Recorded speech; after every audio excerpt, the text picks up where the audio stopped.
Hi everyone, it's Clinton from Home Drafting and Design here on Friday Facts, and today we are talking about setbacks. So when we're doing any type of new build or we're doing any type of addition on a property, one thing that we always have to think about with zoning bylaws is the setbacks. So again, as we mentioned before, when it comes to zoning, depending on the type of property that you're on, it can determine what the requirements are and criteria for that property. For this property, what we were required to have is a 33% lot coverage as a maximum for the building, and our side setbacks can be no less than 1.2 meters.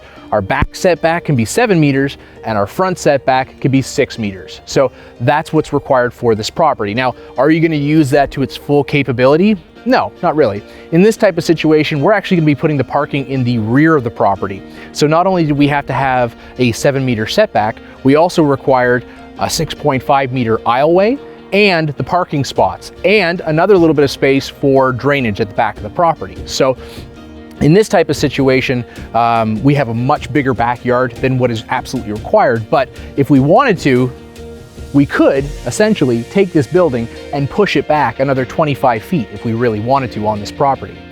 But does it make sense for what we're doing on this property? So that's the requirement for the back setback. But for the side setbacks, you can also see what we've done here is instead of going right to 1.2 meters, we've actually kept it back about 3 meters.